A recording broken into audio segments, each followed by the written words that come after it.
Episode 19 पेशकश मीरे कारवां। बैठ जा। गोम्पा ने एक स्टूल की तरफ इशारा किया और खुद भी दूसरे स्टूल पर बैठ गया।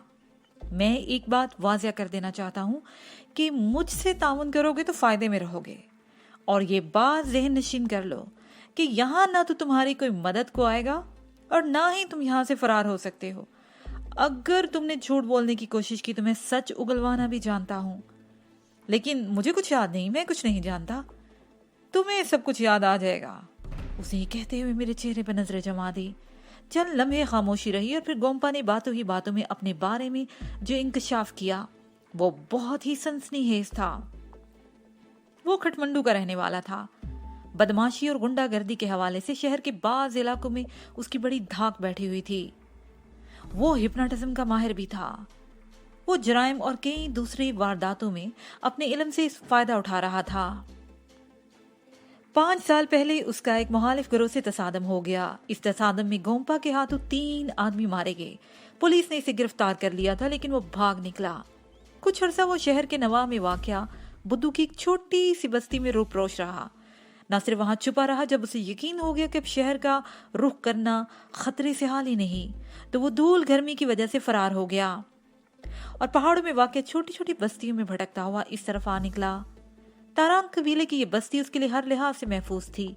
शहर की तहजीब से कतई ना आशना ये सीधे साधे लोग बड़ी ही पुरसुकून जिंदगी गुजार रहे थे। उन्होंने गोम्पा को महान यानी अजीम समझकर पनाह दी। गोम्पा ने कुछ अरसे तक कबीले की मुख्तलिफ बस्तियों में घूमता रहा, फिर गारों वाली बस्ती को मुस्तकिल तौर पर ठिकाने के तौर पर मुंतखब कर लिया और अपनी हिप्नोटिज्म की कुव्वत से इन पर असर अंदाज होने लगा। सबसे पहले उसने तो डोम्बा को काबू किया। ये देव कामत वहशी बस्ती का सबसे ताकतवर आदमी समझा जाता था। इसके पास 3 औरतें थीं और इसने तीनों को गोम्पा की खिदमत में पेश कर दिया। गोम्पा आहिस्ता आहिस्ता हाथ पैर फैलाता गया। उसने हिप्नोटिज्म के जरिए कई लोगों को अपना मती बना लिया, लेकिन बस्ती के बहुत सारे लोग जहनी तौर पर मजबूत थे और इसके दाम में नहीं आए। कुछ लोग गोम्पा को बस्ती से निकालना चाहते थे, लेकिन बहुत सारे लोग इसके हल्के में भी शामिल हो चुके थे। इसे जबरदस्ती बस्ती से निकालने की कोशिश की जाती तो हंगामा होता, कत्लो गारत होती। तहम गोम्पा पर यह पाबंदी लगा देगी कि वो पहले की तरह आजादी से कबीले की बस्तियों में नहीं घूमेगा।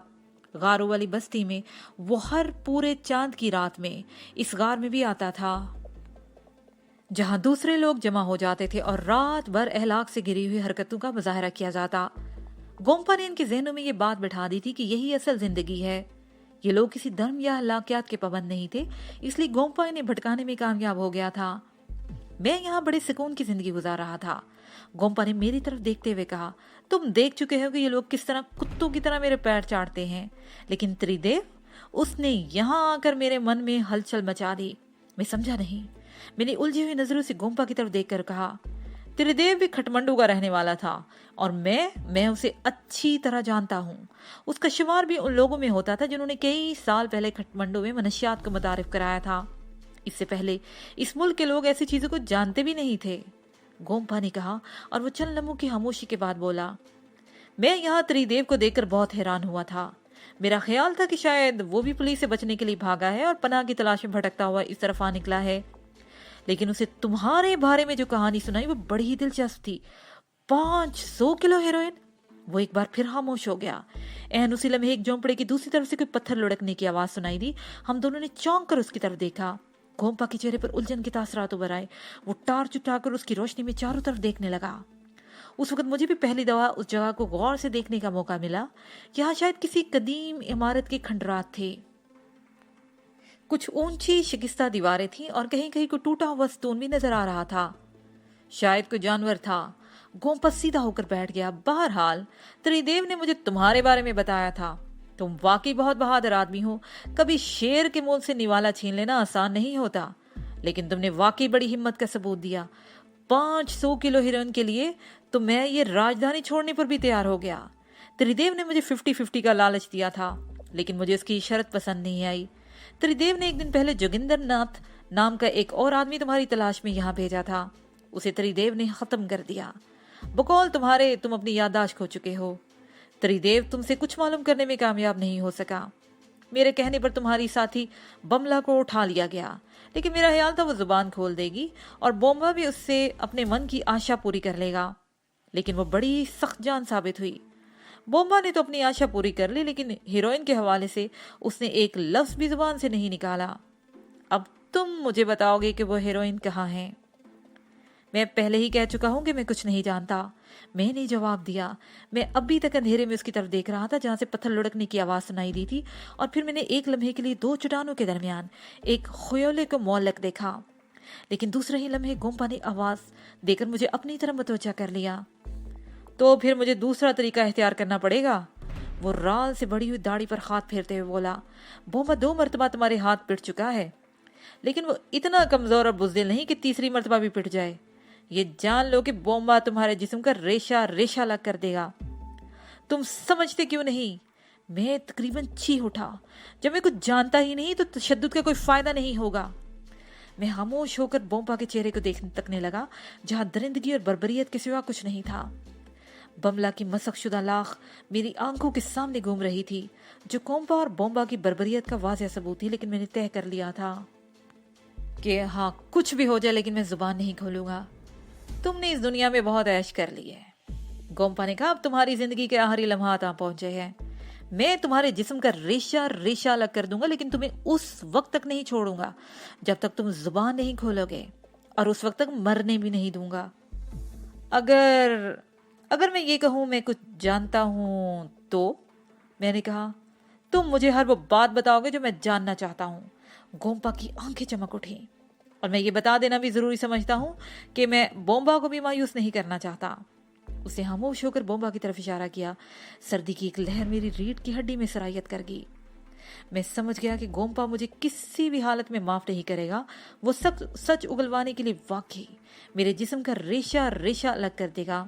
बोम्बा 2 मरतबा मुझसे पिट चुका था, वो मेरा लिहाज नहीं कर सकता था। दियो कामत वहशी, बोम्बा ने चमड़े के एक फीते से मेरी दोनों कुलाइयां इस कदर मजबूती से बांध दी कि चमड़े का फीता मुझे गोश्त में पेवस होता महसूस होने लगा। फिर उसने मेरा सर पकड़कर गर्दन को एक तरफ मोड़ा।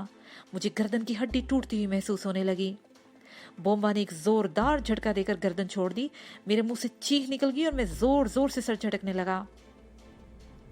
मुझे अपने आप पर हैरत हो रही थी। मैं कोई मज़ाहमत किए बगैर किस कदर आसानी से इनका शिकार बन गया था। वो तादाद में सिर्फ 2 थे और मैं बड़ी आसानी से उन दोनों की गर्दनें मरोड़ सकता था, लेकिन मैं कुछ भी नहीं कर सका था।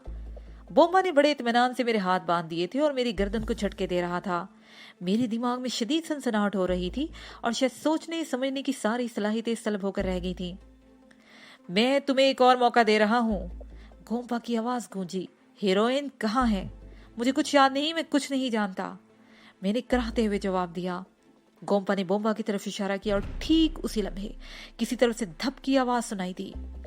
गोम्पा एक झटके से खड़ा हो गया और उसके साथ ही न जाने कहां से उसके हाथ में इशारिया 3-8 का रिवॉल्वर निकल आया और टार्च उठाकर वो उसी समय दौड़ पड़ा। मैं कोई अंदाजा नहीं लगा सका था कि वो आवाज कैसी थी। मैं तो बोम्बा की तरफ देख रहा था जो मेरे ऊपर झुका जा रहा था। उसने मेरे एक हाथ की उंगलियां पकड़ ली और दूसरे हाथ से जमीन पर पड़ा हुआ प्लास उठा लिया। मैं खौफ से कांप उठा। मुझे समझने में देर न लगी कि वो मेरी उंगलियों के नाखून खींचना चाहता है, लेकिन ऐन उसी वक्त धपकी को और आवाज सुनाई दी और किसी ने जलती हुई एक मशल उठाकर एक झोंपड़े पर फेंक दी। बोम्बा मुझे छोड़कर उस तरफ भागा। मेरा दिमाग बिल्कुल मौफ हो रहा था। मुझे समझ नहीं आ रहा था ये सब हो क्या रहा है। अचानक पुश की तरफ से एक आवाज सुनाई दी। हिम्मत सिंह, क्या तुम मेरी आवाज सुन रहे हो? आवाज बिलाशिम्बा सिम्बा की थी। मेरे दिमाग को एक झटका सा लगा और मैं उठकर आवाज की सिमत दौड़ पड़ा। अगरचे झोंपड़े में आग लग चुकी थी, लेकिन जिस तरफ से आवाज आई थी उस तरफ तारीकी थी।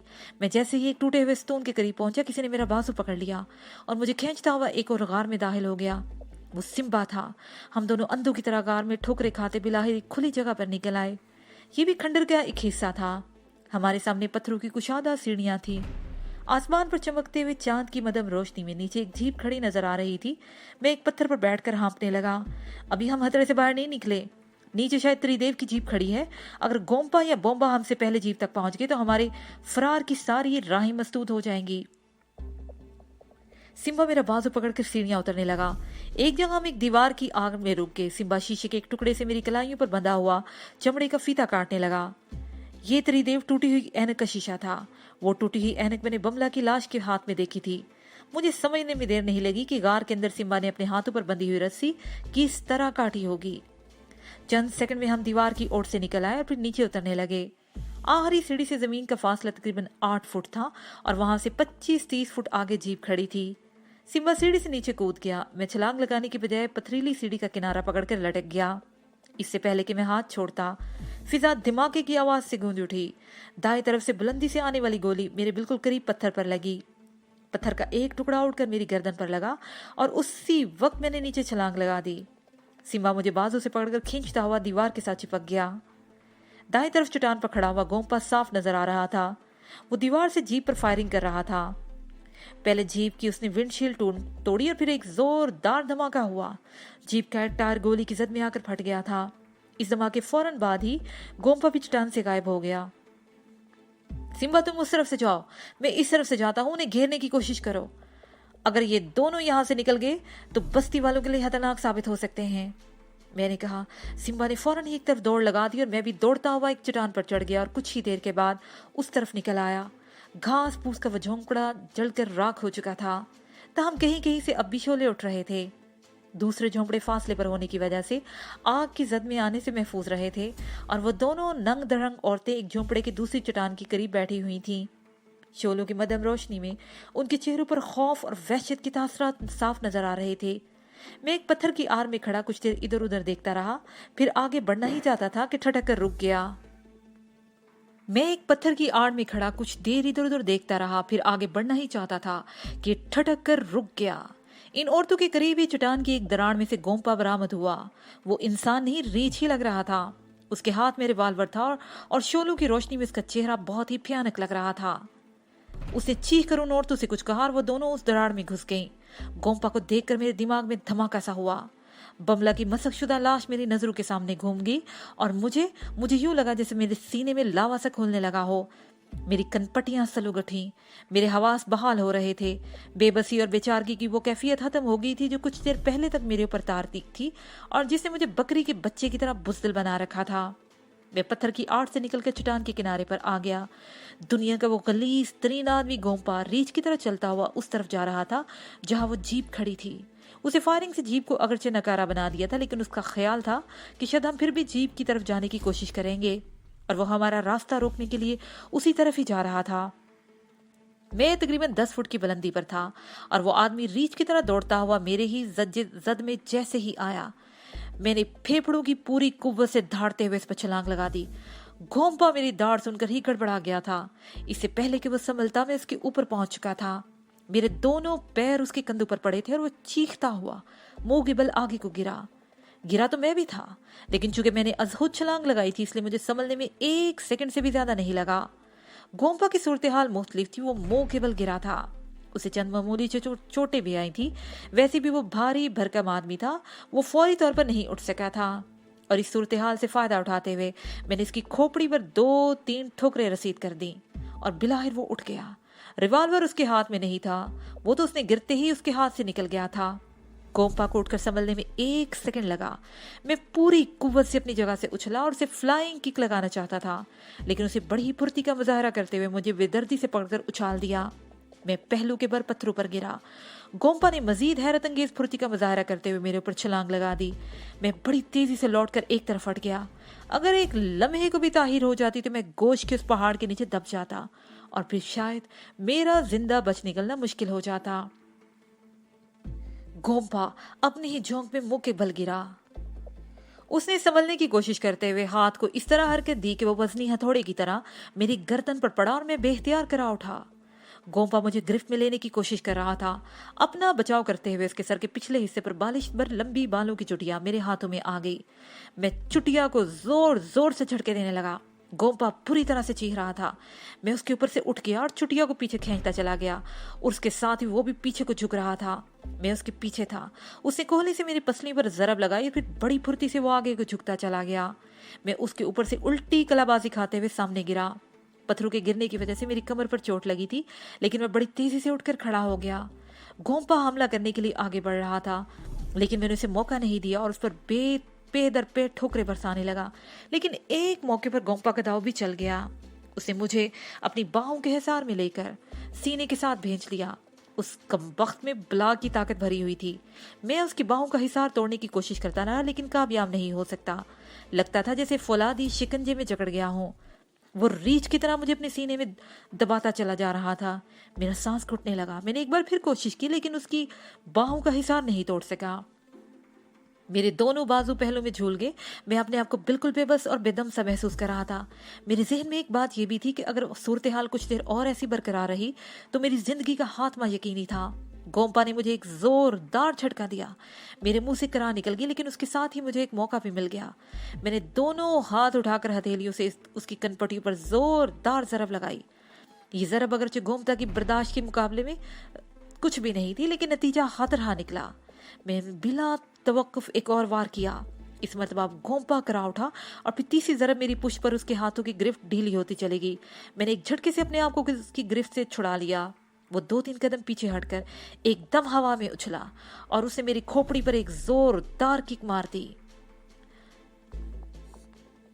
उसके साथ ही वो सीने पर हाथ रखकर झुकता चला गया। मुझे सीने पर अब भी शदीद दबाव महसूस हो रहा था और सांस घुट रहा था। गोम्पा जमीन पर पड़ा हुआ था। उसे हरकत करते देख मैं संभल गया। मेरा ख्याल था वो मुझ पर हमला करेगा, लेकिन उसने एक तरफ दौड़ लगा दी तो मैं उछल पड़ा। गोम्पा अगरचे हासा भारी भरकम था, लेकिन वो तेजी से दौड़ता हुआ एक दरार में घुस गया जहां वो दोनों औरतें गायब हो चुकी थी। मैंने भी उसके पीछे दौड़ लगा दी। मेरा ख्याल था कि अगर एक मरतबा निगाहों से ओझल हो गया तो रात के वक्त इन चट्टानों और गारों में मेरा उसे तलाश करना मुश्किल हो जाएगा। वो दरार हासी तवील थी और उसकी दूसरी तरफ वो छोटा सा मैदान था जहाँ जीप खड़ी थी।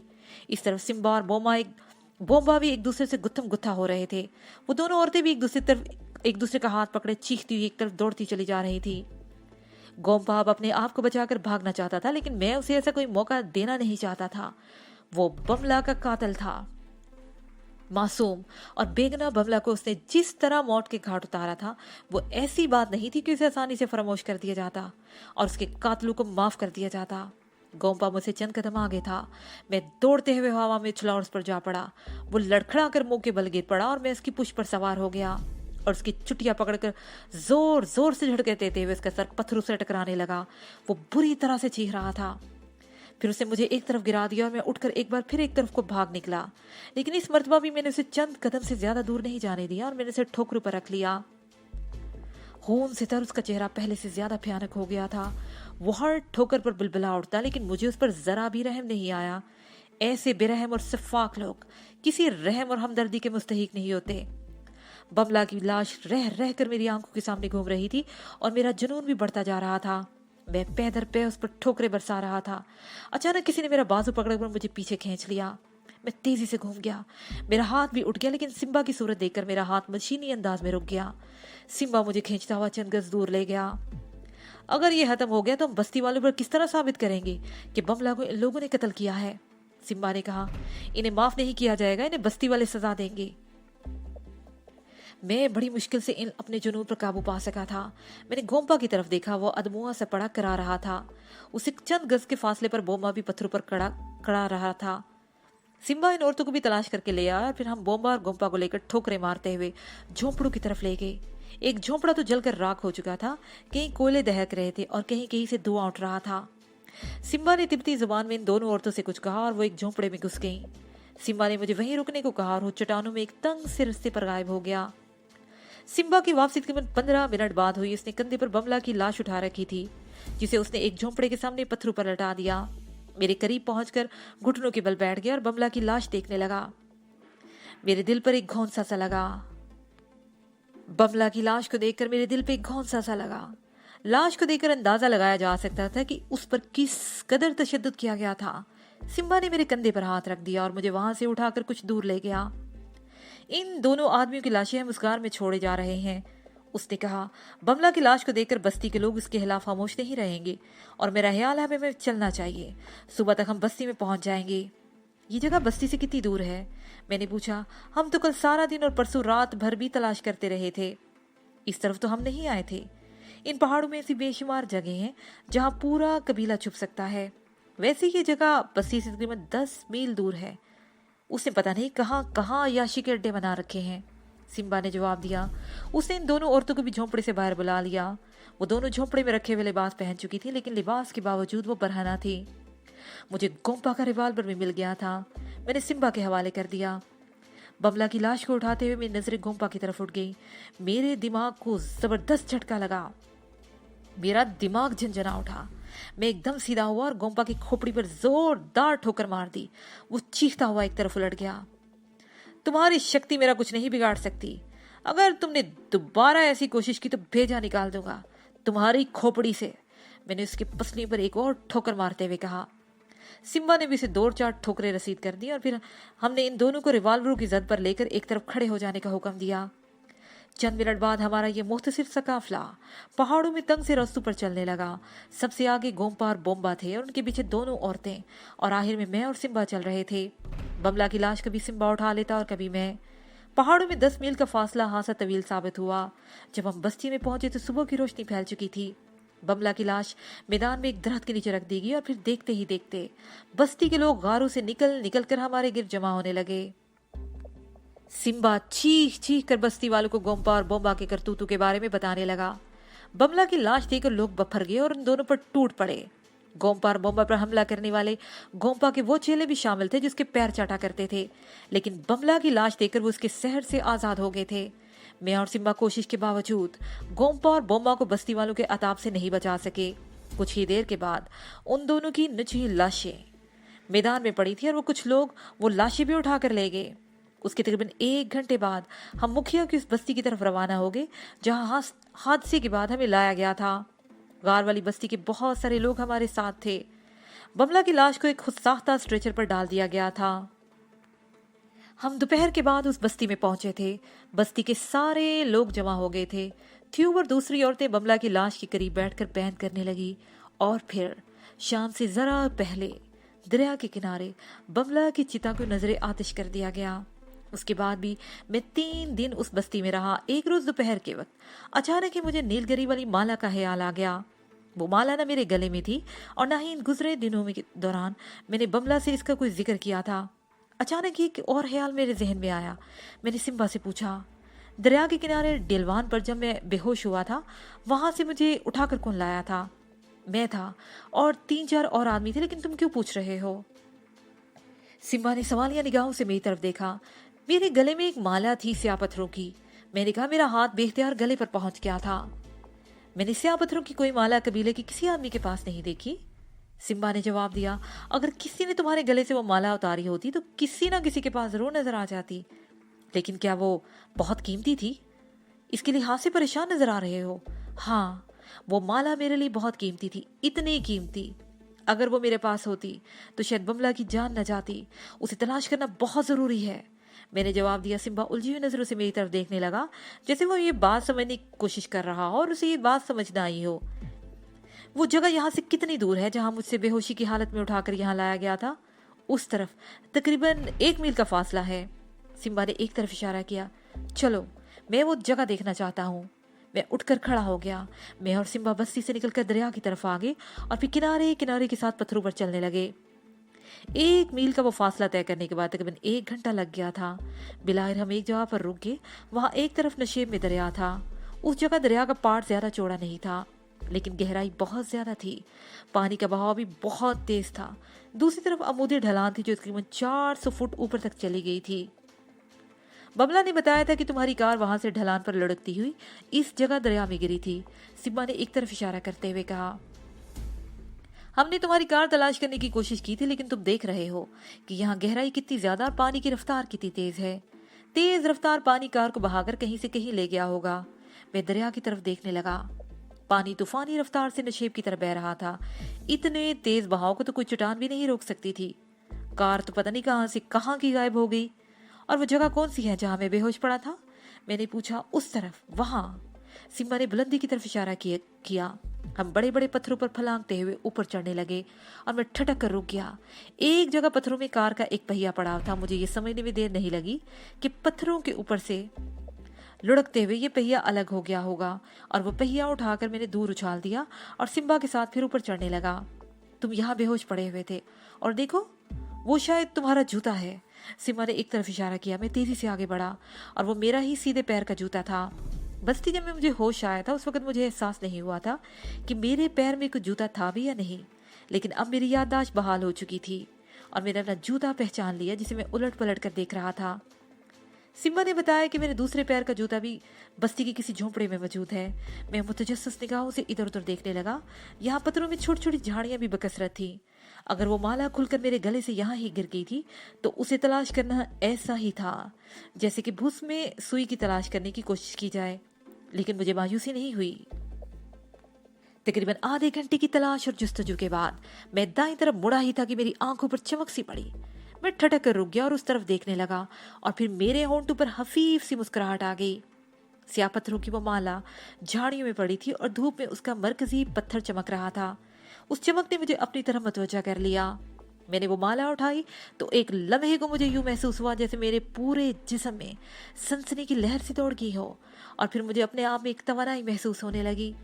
सिम्बा भी मेरे करीब आ गया और उस वक्त मैं माला को उलट पलट कर देख रहा था। अब ये बात मेरी समझ में आ गई थी कि माला मेरे गले से क्यों निकली थी। उसका एक हुक खुल गया था। मैंने माला गले में डालकर हुक बंद कर लिया और मुस्कुराकर सिम्बा की तरफ देखने लगा। क्या हुआ? क्या तुम्हारी गुमशुदा चीज मिल गई? अगर ना मिलती तो मुझे भी इसका अफसोस रहता। सिम्बा ने कहा, क्या ये माला बहुत कीमती है? हाँ, इतनी कीमती कि तुम इसका अंदाजा भी नहीं लगा सकते, मैंने जवाब दिया और हम दोनों पत्थरों पर नशेब की तरफ उतरने लगे। एक जगह मैंने मुड़कर ऊपर देखा। मुझे हैरत हुई, इतनी बुलंदी से लुढ़कने के बाद मैं जिंदा कैसे बच गया। दरिया के पार पहुंचकर एक दफा फिर मैं रुक गया और दरिया के बहाव के साथ काफी दूर तक चलता रहा। पानी बहुत तेज रफ्तार और गहरा था और मेरी कार का कहीं भी नामो निशान दिखाई नहीं दे रहा था। तेज रफ्तार पानी उसे कहां से कहां ले गया। कार में रखी 500 किलो हेरोइन प्लास्टिक के थैलों में थी। वो थैले वाटरप्रूफ नहीं थे। हीरोइन जाया हो गई होगी। सिम्बा के साथ वापस जाते हुए मैं सोच रहा था कि खटपंडू में नाक, बाल या चांगली के साथ मेरा ये पहला बाकायदा तसादम था जिसमें उन्हें जबरदस्त शिकस्त हुई थी। 500 किलो हेरोइन, यहाँ उसकी मालियत 500 करोड़ रुपए से भी ज्यादा थी और इंटरनेशनल मार्केट में तो उसकी कीमत कहीं ज्यादा रही होगी। लेकिन उसके लिए मुझे भी बहुत भारी कीमत अदा करना पड़ी थी। बमला बहुत ही मासूम और बहुत भोली भाली लड़की थी। मेरे इश्क में उसे अपनी जिंदगी दांव पर लगा रखी थी और बिलाहिर अपनी जान भी लुटा दी थी। मैं 3 दिन मजीद तारांग कबीले की उस बस्ती में रहा और लोगों ने मेरी खिदमत में और दिलजोई में कोई कसर न छोड़ी थी। ये वाकई बहुत सीधे साधे लोग थे और इनकी बदकिस्मती थी कि गोम्पा जैसा बदमाश उनके बीच में आकर रहने लगा गया और अपने शोबदों से कबीले के चंद लोगों को वो काबू पाने में कामयाब हो गया था। लेकिन अब इन्हें गोम्पा जैसे जालिमों से निजात मिल चुकी थी। वो अपनी हवस की वजह से मारा गया था। त्रिदेव से मुलाकात के बाद उसकी बातें सुनकर गोम्पा के दिल में ये लालच पैदा ना होता तो शायद उसका ये सिलसिला चलता रहता। लेकिन बहरहाल बातल को एक दिन खत्म होना ही था और वो खत्म हो गया। माला मिल जाने के बाद मैं अपने आप को बहुत ही हल्का फुल्का महसूस करने लगा। उस रोज शाम को वेद ने मेरे सर के जख्म का मुआयना करने के बाद मुझे बिल्कुल तंदुरुस्त करार दे दिया। हालांकि सुबह जब सिम्बा के साथ दरिया की तरफ में जा रहा था तो मुझे मेरे जख्म में शदीद तकलीफ थी और चलते हुए अपने ही पैरों की हल्की सी धमक से यूं लगता था जैसे मेरे दिमाग में धमाके हो रहे हों। सर पर चोट लगने के बाद मैं आराम से तो नहीं बैठ सका था और बार बार तशवीश का इजहार करता रहा था और मुझे मुकम्मल आराम करने का मशवरा देता रहा था। लेकिन मैं तो एक दिन भी आराम से नहीं बैठ सका था। आज सुबह भी मेरा ख्याल था कि इल्जाम की वजह से शायद मुझे कई रोज तक इस बस्ती में रहना पड़े। दरिया की तरफ जाते हुए भी मैं सर में तकलीफ महसूस कर रहा था। लेकिन नीलगिरी की वो माला मिल जाने के बाद मैं अपने आप को बहुत ही हल्का फुल्का महसूस करने लगा। लगता था जैसे मेरे अंदर एक नई तवानाई पैदा हो गई हो। माला का लफ्ज मुझे जिंदगी की हरारत दिला रहा था। एक रोज शाम को वेद जी ने मेरे सर की पट्टी खोलकर जख्म का मुआयना किया तो वो हैरत ज़दा सा रह गया। उसने जख्म की जगह को टटोल कर और दबा कर भी देखा था लेकिन मुझे कोई तकलीफ नहीं हुई थी। और फिर वेद जी ने ऐलान कर दिया कि मुझे अब कोई तकलीफ नहीं रही, मेरा जख्म बिल्कुल ठीक हो गया है। मैं उससे अगले दिन ही बस्ती से रुखसत हो जाना चाहता था लेकिन मुखिया ने मुझे रोक लिया। मुखिया के कहने के मुताबिक मैंने उनके कबीले को एक शैतान से निजात दिलाई थी और वो मेरा शुक्रिया अदा करने के लिए एक जश्न का एहतमाम करना चाहते थे और इसके लिए कबीले की तमाम बस्तियों को इतला दे दी गई थी। नारांग कबीले की कुल आबादी 2-2.5 हजार नफूस से ज्यादा नहीं थी जो छोटी छोटी टुकड़ियों की सूरत में इन पहाड़ों में बिखरे हुए थे। हर बस्ती दूसरी से 10-10 या 5-5 मील के फासले पर थी और रास्ते निहायत ही खतरनाक और दुश्वार थे, लेकिन उसके बावजूद तमाम बस्तियों के लोग एक दूसरे से राब्ते में रहते थे। तीसरे दिन लोग सुबह उस बस्ती में जमा होना शुरू हो गए। दरिया के समत मैदान में लोग जमा हो रहे थे। शाम तक वहां मेले का समा पैदा हो चुका था। शाम का अंधेरा फैलने के बाद मैदान में लातदार मशले रोशन हो गई और फिर चांद भी तलू हो गया, और उसके साथ ही मुखिया ने जश्न शुरू होने का ऐलान कर दिया। ये जंगजू कबीला नहीं था, लेकिन वो अपना दिफा करना जानते थे। आपस की जोर आजमाई गोया उनकी घुट्टी में शामिल थी। औरतों के हसूल के लिए उनमें दिलचस्प मुकाबले होते रहते थे, और इस वक्त भी उनमें जोर आजमाई के मुकाबले हो रहे थे। थापा 5 बीवी का शौहर, कबीले का अमीर तरीन आदमी ने दूसरी बस्ती की खूबसूरत लड़की के हसूल के लिए उसके मर्द को चैलेंज कर दिया। थापा के कब्जे में पहले ही 5 औरतें थी, लेकिन शायद वो अपने घर में खूबसूरत औरतों की फौज तैयार करना चाहता था। उस लड़ाका मर्द ने, जो कि दरमियानी कद और घुटे हुए जिस्म का मालिक था, थापा के मुकाबले में बहुत ही लहीम शहीम वो शख्स था। बज़ाहिर मुकाबले के लिए इनकी जोड़ी बनती नहीं थी, लेकिन माटा नामी उस शख्स ने थापा का चैलेंज कबूल कर लिया और हम ठोंक कर मैदान में उतर आया। सब लोगों का ख्याल था कि थापा जीत जाएगा, लेकिन 5 मिनट में माटा ने थापा को चित कर दिया। इस तरह थापा को अपनी एक औरत से महरूम होना पड़ा, और फिर 1 घंटे के अंदर अंदर थापा अपनी तमाम औरतों से महरूम हो चुका था। उसकी 5 औरतें माटा के कब्जे में आ चुकी थी। बहुत सारे लोग थापा के गिर जमा हो गए और उसे हमदर्दी जितला रहे थे, और थापा मुंह लटकाए खामोश बैठा था। उसकी दुनिया लुट चुकी थी और वो कुछ कहने के काबिल नहीं रहा था। और फिर एक और औरत मैदान में आकर चीख चीख कर कुछ कहने लगी। उसे 2 मरतबा मेरी तरफ इशारा किया था। मैंने गौर से उसकी तरफ देखा तो ये दिलचस्प इंकशाफ हुआ कि ये इन दोनों औरतों में से थी जिन्होंने उस रोज दरिया के किनारे मुझे घेरने की कोशिश की थी। वो इधर उधर घूरते हुए बड़े पुरजोश अंदाज में कुछ कह रही थी। ये क्या कह रही है? मैंने करीब बैठे हुए सिम्बा से दरियाफ्त किया। ये तुम्हारे लिए दूसरी औरतों को चैलेंज कर रही है। सिम्बा ने मुस्कुराते हुए जवाब दिया। मेरे लिए? मेरे दिमाग पर एक जोरदार धमाका हुआ। लेकिन मैं तो किसी की मलकियत नहीं हूँ। मुकाबले में जो औरत जीत गई तुम उसकी मलकियत हो जाओगे, और फिर ये इस औरत की मर्जी है कि वो तुम्हें आज़ाद कर दे, अपने कब्जे में रखे। सिम्बा ने जवाब दिया। अजीब अहमकाना बात है, मैंने कहा, और फिर मुझे मेरे जहन में गुजरे हुए वाक़यात उभर आए जब हमारा गुजर राजस्थान के एक रेगिस्तान से हुआ था और विक्रम सिंह नाम का एक शख्स, उसके साथियों ने हमें पकड़ के नीलाम कर दिया था। गोया यहाँ भी कुछ ऐसा ही सिलसिला था, लेकिन तरीक़ेकार थोड़ा मुख्तलिफ था। उस औरत का चैलेंज कबूल करते हुए एक और औरत मैदान में उतर आई। फिर इनमें मुकाबला शुरू हो गया और खूनहार बिल्लियों की तरह गर्राती हुई वो एक दूसरे पर हमलावर हो गई। मुकाबला खासा दिलचस्प था। वो दोनों मैदान में एक दूसरे को रगीद रही थी और उनके हलक से अजीबो गरीब को राहटे हारिज हो रही थी। इसके साथ ही ये पार्ट अपने इख्तिताम को पहुंचा।